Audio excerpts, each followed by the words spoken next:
అధ్యక్ష అధ్యక్ష అధ్యక్ష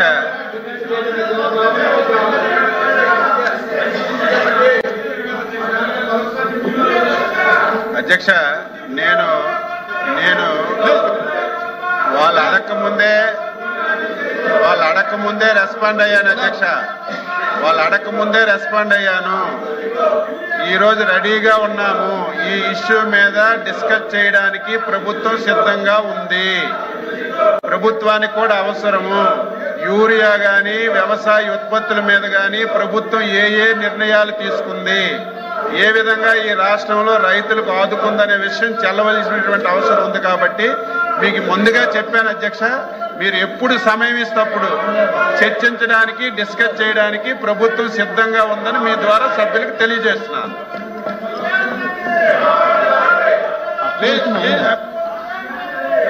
అధ్యక్ష కూర్చోండి, దయచేసి కూర్చోండి. ఇది చాలా అత్యవసరం ఇంపార్టెంట్ అయిన ఇష్యూ అధ్యక్ష. ఇది ప్రత్యేకమైన పరిస్థితుల్లో మంత్రి గారు కూడా ఇప్పుడు మేము తయారుగా ఉంది, ప్రభుత్వం తయారుగా ఉన్నప్పుడు ఇప్పుడు చర్చించవచ్చు కదా. బిజినెస్ అంతా పోస్ట్పోన్ చేసి ఈరోజు చర్చించమని అధ్యక్ష. ఎందుకు మళ్ళీ దానికి రేపు ఎల్లుండు అవతలాడు ఎందుకు అధ్యక్ష? రాష్ట్రంలో రైతాంగం అంతా కూడా ఎదురు చూస్తున్నారు. మాకు యూరియా కావాలి, పంటలు పండాలి, 10 కాలాల పాటు చల్లగా ఉండాలి అని కోరుకుంటున్నారు. అందుకే మేము అడుగుతున్నాం తప్ప మాకేమీ ప్రత్యేకమైన కాదు. రైతాంగం తరఫున పార్టీగా అడుగుతున్నాం. అందుకు మేము మంత్రి గారు కూడా కాదు అధ్యక్ష. మంత్రి గారు చెప్పారు కదా, మేము తయారుగా ఉన్నాము, ప్రభుత్వం తయారుగా ఉందని ఆయన నోడుతుందని చెప్పారు కదా. మా అడుగుతా అధ్యక్ష. చెప్పండి అధ్యక్ష. మంత్రి గారు బిజినెస్ లో పెడదామండి చెప్పారు కదా. చెప్పారు అధ్యక్ష. ఏ రోజు ఎజెండా ఆ రోజు ఇచ్చారు. ఈ రోజు ఎజెండా కూడా ఉంది. నేనేం పారిపోవటం లేదు, ప్రభుత్వం పారిపోవటం. ఈ చర్చ జరగాలి, వాస్తవాలు రాష్ట్ర రైతాంగానికి తెలియజేయాలి. గత ప్రభుత్వాలు ఏం చేశాయి, ఈ ప్రభుత్వం ఏం చేసింది, ఎందుకు ఈ సమస్య వచ్చింది, ఈ సమస్య పరిష్కరించడానికి ప్రభుత్వం ఏ నిర్ణయాలు తీసుకుంది, ఇప్పుడు ఉన్నటువంటి పరిస్థితి ఏంటనేది ఈ రాష్ట్రంలో ఉన్నటువంటి ప్రజలకి రైతాంగానికి తెలియచేయవలసినటువంటి బాధ్యత గల ప్రభుత్వంగా మా మీద ఉంది. మేము సిద్ధంగా ఉన్నాము. ఇది అయిన తర్వాత BAC మీటింగ్ పెడతారు. మీరు సమయం ఇవ్వండి. స్టేట్మెంట్ ఇవ్వమంటే స్టేట్మెంట్ ఇస్తాను. ఒకవేళ డిస్కషన్ పెడితే డిస్కషన్ మీకు సమాధానం చెప్తాను. వాస్తవాలు రైతులకు తెలియచేయాలి. యూరియా సమస్య, యూరియా వాడకం, దాని పరిస్థితులన్నీ రైతులకు అవగాహన కూడా రావాలి. ఈ సభ ద్వారా చెప్తే రైతులకు కనీసం అవగాహన వస్తుందని భావిస్తున్నాను. నేను అన్నింటికీ సిద్ధంగా ఉన్నాను. ఈ సంవత్సరం 14 మాసాలు ఈ రాష్ట్రంలో పంటలకి ధరలు వచ్చేటప్పుడు, ధరలు పడిపోయేటప్పుడు ఈ ప్రభుత్వం ఏ విధంగా ఆదుకుంది, ఎంత సహాయం అన్ని చెప్పడానికి నేను సిద్ధంగా ఉన్నాను. మీరు సమయం కేటాయించమని చెప్తున్నాను. కూర్చోండి ప్లీజ్ కూర్చోండి. ఎల్ఓపి గారు అధ్యక్ష ప్లీజ్. మా సబ్మిషన్ ఏంటంటే రైతాంగం తరఫున ఇంత మా అచ్చెన్నాయుడు గారు మంత్రి గారు వచ్చి మరి సుదీర్ఘమైన అంశాలు చెప్తున్నారు కదా, అదే చెప్పనండి. చర్చలో అదే చెప్పనండి. మరి ఇంకెందుకు చర్చలో చెప్పనండి. మళ్ళీ రేపటి వరకు ఎందుకు వాయిదా దేనికి? వాయిదా అవసరం ఏంటి? BSCలో తీసుకుందాం నిర్ణయం. మీరు అడిగిన దానికి మంత్రి గారు కూడా ఒప్పుకున్నారు కనుక. ఎందుకంటే రైతాంగం ఎంతో అత్యవసరమైన సమస్య అధ్యక్ష. ఇది రైతులంతా ఇబ్బంది పడుతున్నారు అధ్యక్ష. బయటని మాకేమీ వ్యక్తిగతమైన అంశం కాదు అధ్యక్ష. ఇది రాజకీయ ఉద్దేశం కాదు అధ్యక్ష. గత 5 సంవత్సరాలు నేను చెప్పాడు కదా, గత 5 సంవత్సరాలు ఎక్కడనే ధర్నాలు జరిగాయి అధ్యక్ష. 5 సంవత్సరాలు ఎక్కడ క్యూలు ఉన్నాయి అధ్యక్ష. 5 సంవత్సరాలు పోలీసు జులుము వచ్చిందా అధ్యక్ష? ఎందుకు వచ్చినప్పుడు ప్రభుత్వం వైఫల్యం పెడదాం. మీరు ఏది కావాలంటే అది పెడదాం. ఉమారెడ్డి గారు ప్లీజ్.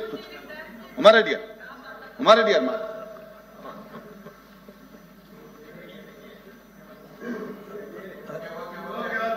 అధ్యక్ష ప్లీజ్ కూర్చోండి, దయచేసి కూర్చోండి సార్. కూర్చోండి. ఎల్ఓపి గారు మీ సభ్యులను కూర్చోబెట్టండి సార్. ప్రత్యేకంగా యూరియా అప్లికేషన్ టు ప్లాంట్ ఇది టైం బౌండ్ అధ్యక్ష. యూరియా తీసుకొచ్చిన తర్వాత దాన్ని వేయాలి ఫలానా రోజులోగా అని అంటే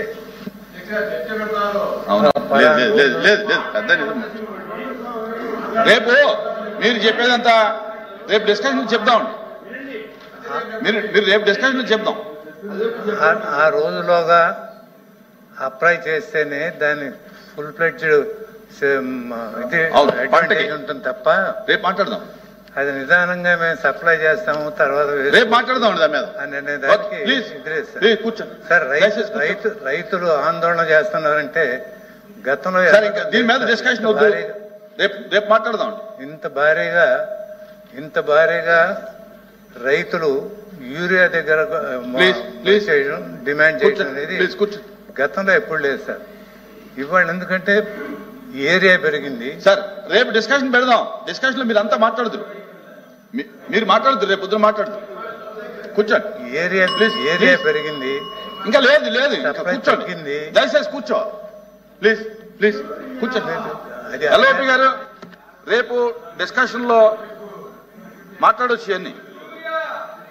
ప్రభుత్వం ఒప్పుకుంది కదా.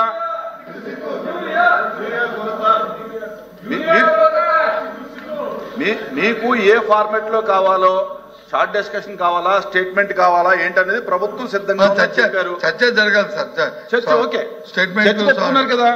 రేపు ఏ రోజు అనేది రేపు మీరు చెప్పండి, దాన్ని బట్టి చేద్దాం. ఓకే కూర్చోండి ప్లీజ్ కూర్చోండి. మీ సప్లిమెంటరీ అయిందా మీది? ఓకే. నెక్స్ట్ ఎవరు ఉన్నారు సప్లిమెంటరీ? మంత్రి గారు సమాధానం. ధన్యవాదాలు అధ్యక్ష. ముందుగా మొట్టమొదటిసారిగా శాసన మండలికి వచ్చి మొట్టమొదటి ప్రశ్న అడిగిన గ్రీష్మ గారిని అభినందిస్తున్నాను. అది కూడా ఆరోగ్యం మీద, ప్రజా ఆరోగ్యం మీద వారికి ఉన్న చిత్తశుద్ధి తెలియజేస్తుంది అధ్యక్ష. గతంలో కొత్తగా ఇప్పుడు ఒక 100 PSCలు మంజూరు చేయడం జరిగింది అధ్యక్ష. గతంలో 2021 సంవత్సరంలో, తర్వాత 22 సంవత్సరంలో కూడా వీటిని జీవోలు ఇచ్చారు, అడ్మినిస్ట్రేటివ్ శాంక్షన్ ఇచ్చారు, చేయాలి చెల్లికి పెళ్లి మళ్ళీ అన్న చందంగా. కానీ నిధులు మాత్రం మంజూరు చేయలేదు అధ్యక్ష. కూటమి ప్రభుత్వం చంద్రబాబు నాయుడు గారి నాయకత్వంలో ఈ 100 PSCలు 88 కొత్త PSCలకి 12 డిలాపిడేట్ స్టేట్ లో ఉంటున్న PSCల భవన నిర్మాణం కోసం కేంద్ర ప్రభుత్వం సహకారంతో 15th ఫైనాన్స్ కమిషన్ కింద, అదేవిధంగా ప్రధానమంత్రి Ayushman Bharat health infrastructure machine కింద 194 కోట్లు మంజూరు చేయడం జరిగింది అధ్యక్ష. దీంట్లో భాగంగా 46 PSCలని R&B, అదేవిధంగా 56 PSCలని APMICDC కూడా నిర్మిస్తున్నాయి అధ్యక్ష. అదేవిధంగా కొన్ని చాలా ఖాళీలు ఉన్నాయి అధ్యక్ష. వాటిని ఖాళీలు పూరించడం జరిగింది. అయినప్పటికీ కూడా కొన్ని ఖాళీలు PSCల్లో ఉన్నాయి. వాటిని కూడా పూరించే దిశగా ప్రయత్నాలు చేస్తున్నాం. వివిధ విభాగాల్లో ఇప్పటికీ 2600 ఉద్యోగాల నియామకాలను కూడా చేపట్టడం జరిగింది. అదేవిధంగా 62 ల్యాబ్ టెస్ట్లని, 172 మందులు కూడా ఎటువంటి ఆటంకం, అంతరాయం లేకుండా సమృద్ధిగా ఉంచి సరఫరా చేసే ప్రయత్నం చేస్తున్నాం అధ్యక్ష. అదేవిధంగా మందులు, ఇతరత్ర సర్జికల్స్ కి, కన్జ్యూమబుల్స్ కి ఏటా ఒక్కొక్క PSCలో 11,71,560 రూపాయలు కూడా ఖర్చు చేయడం జరుగుతుంది. ప్రజా ఆరోగ్య సంరక్షణ ప్రాథమిక బాధ్యతగా కూటమి ప్రభుత్వం చేపట్టింది అధ్యక్ష. అందుకని కింద విలేజ్ హెల్త్ క్లినిక్ల దగ్గర నుంచి, PSCల దగ్గర నుంచి పై స్థాయి దాకా, CSCలు పై స్థాయి దాకా కూడా అన్ని కొరతల్ని పూర్తి చేసి, అదేవిధంగా కావాల్సిన సిబ్బంది నియామకం కూడా చేపట్టి ఆరోగ్య సంరక్షణ బాధ్యతను ప్రభుత్వం తీసుకుంది అధ్యక్ష.